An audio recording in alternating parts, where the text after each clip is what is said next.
جرأت کا نام ہے دیوبند والے، عالی مقام ہیں دیوبند والے۔ جرأت کا نام ہے دیوبند والے، عالی مقام ہیں دیوبند والے۔ بسم اللہ الرحمن الرحیم۔ سامعین ذی وقار، آج کی مجلس میں یہ مسئلہ آپ کی خدمت میں عرض کرنی ہے۔ یہ مسئلہ عرض کرنا ہے کہ جن اسباب سے یا جن اسباب کی وجہ سے یا جن صورتوں میں کفارہ ادا کرنا ہوتا ہے، تو کفارہ کی حقیقت کیا ہے اور کفارہ کی کیا صورت ہے، اسے آپ کی خدمت میں عرض کرنا ہے۔ تو کفارہ یہ ہے کہ ایک روزے کے بدلے میں ایک غلام آزاد کرے۔ تو ابھی جس جگہ میں ہم لوگ رہتے ہیں یا جو ابھی حالات ہیں، جو وقت ہے، کہ تو غلام آزاد کرنے کی کوئی صورت نہیں ہے، اس لیے اسے چھوڑ دیتے ہیں۔ کفارہ کی دوسری صورت یہ ہے کہ 60 روزے رکھنے ہیں، لگاتار 60 روزہ رکھنا ہے، بیچ میں ایک روزہ کا بھی ناغہ نہ ہو۔ اگر ایک دن بھی ناغہ ہو گیا تو پھر سے اس کو اثر نو رکھنا ہوگا۔ اگر کوئی 60 روزہ لگاتار نہیں رکھ سکتا، اس کی طاقت نہیں ہے، کسی بھی وجہ سے نہیں رکھ سکتا، تو 60 مسکینوں کو کھانا کھلانا ہوگا۔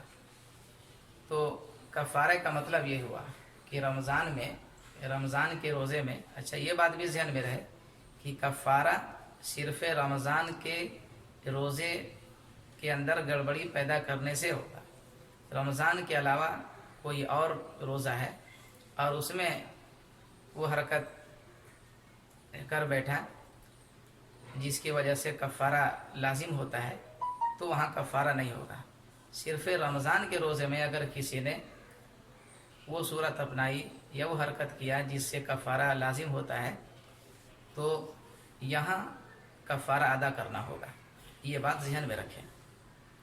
تو کفارہ ادا کرنے کی ابھی موجودہ حالات میں دو صورت ہے کہ یا تو 60 روزے رکھیں، اور اگر 60 روزہ رکھنے کی صلاحیت نہیں رکھتا، طاقت نہیں ہے، قدرت نہیں ہے، تو 60 مسکینوں کو کھانا کھلانا ہوگا۔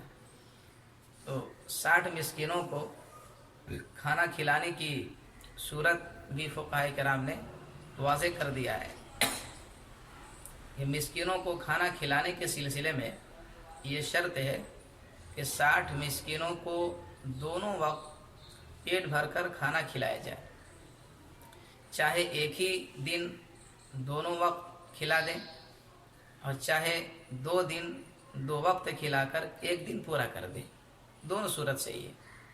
ایک وقت میں جن محتاجوں کو کھانا کھلایا ہے، دوسرے وقت بھی انہی محتاجوں کو کھانا کھلانا ہوگا۔ یعنی صبح میں جیسے دوپہر میں جن 60 مسکینوں کو کھانا کھلایا، انہی مسکینوں کو شام میں، رات میں بھی انہی مسکینوں کو کھانا کھلانا ہوگا۔ یہ صورت جائز نہیں ہے کہ صبح میں تو 60 مسکین کو کھانا کھلایا اور شام کے ٹائم میں، رات کے ٹائم میں دوسرے 60 مسکینوں کو کھانا کھلا دیا، تو اس سے کفارہ ادا نہیں ہوگا۔ تو ایک وقت میں جن محتاجوں کو کھانا کھلایا ہے، دوسرے وقت بھی انہی کو کھانا کھلانا ہوگا۔ یہ نہیں ہو سکتا کہ ایک وقت میں 60 مسکینوں کو کھانا کھلایا، دوسرے وقت میں دوسرے 60 مسکینوں کو کھانا کھلایا۔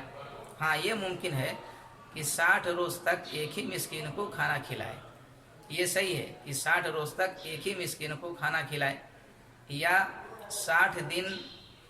60 دن نئے مسکین کو کھانا کھلائے۔ جن محتاجوں کو کھانا کھلائے ان کا بھوکا ہونا بھی ضروری ہے۔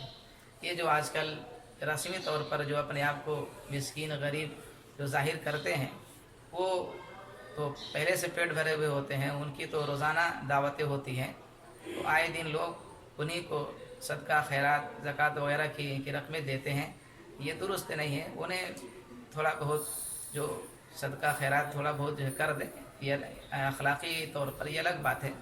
لیکن کفارہ کی ادائیگی میں ان مسکینوں کو کھانا کھلانا ہوگا جو واقعی مسکین ہیں، جو بھوکے ہوں.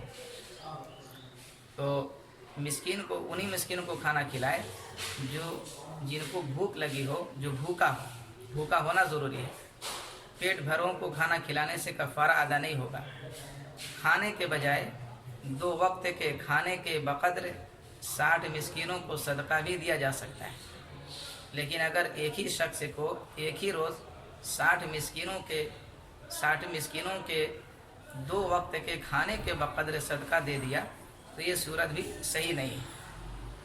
تو کفارہ آپ کے سمجھ میں آ گیا امید ہے. اب آگے مسئلہ دیکھیے کہ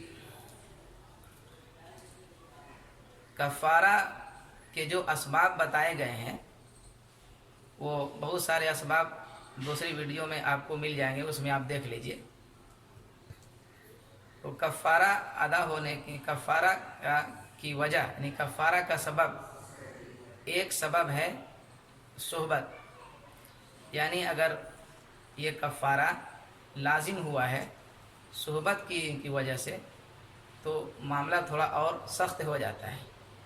وہ مسئلہ یہ ہے کہ اگر جماع کی وجہ سے یعنی صحبت کی وجہ سے آدمی پر کفارہ واجب ہوا ہے تو ہر جماع کے بدلے الگ الگ کفارہ ادا کرنا ہوگا.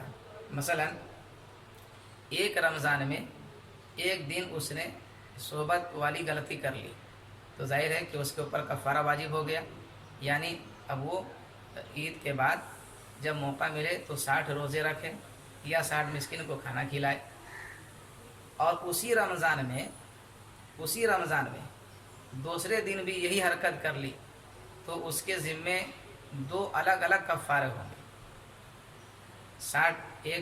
ایک غلطی کی بنیاد پر ایک کفارہ ادا کرنا ہوگا، پھر دوسری غلطی کی بنیاد پر دوسرا کفارہ الگ سے کرنا ہوگا، الگ سے کفارہ اس کے اوپر لازم ہوگا. تو یہ معاملہ بہت ٹیڑھا ہو جاتا ہے. اس لیے ایسی حرکتوں سے بچنا چاہیے. ہاں اگر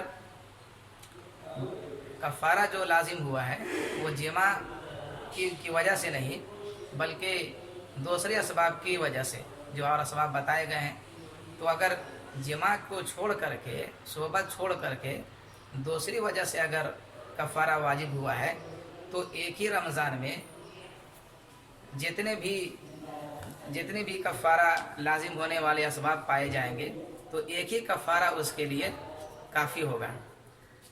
مثلا ایک ہی رمضان میں اس نے 2 کفارہ والے اسباب اختیار کیے، یعنی ایسی صورت اپنائی، ایسے اسباب سے اس نے روزہ توڑ دیا کہ جس کی وجہ سے کہ آج بھی وہی عمل کیا، آج بھی وہی غلطی کیا اور کل بھی اس نے وہی غلطی کی کہ جسے کفارہ لازم ہوتا ہو. تو عید کے بعد اسے صرف ایک ہی کفارہ ادا کرنا ہوگا. یہ مسائل ہیں، یہ ذہن میں رکھنے کی ہے.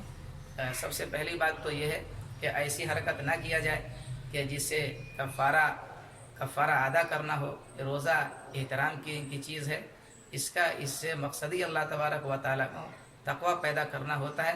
اللہ تبارک و تعالیٰ نے قرآن کریم میں بتایا اس کا مقصد لعلکم تتقون، یہ روزہ ہم نے اس لیے دیا تاکہ تم تقوی اختیار کرو، تمہارے اندر پرہیزگاری پیدا ہو. اللہ تبارک و تعالیٰ ہم سب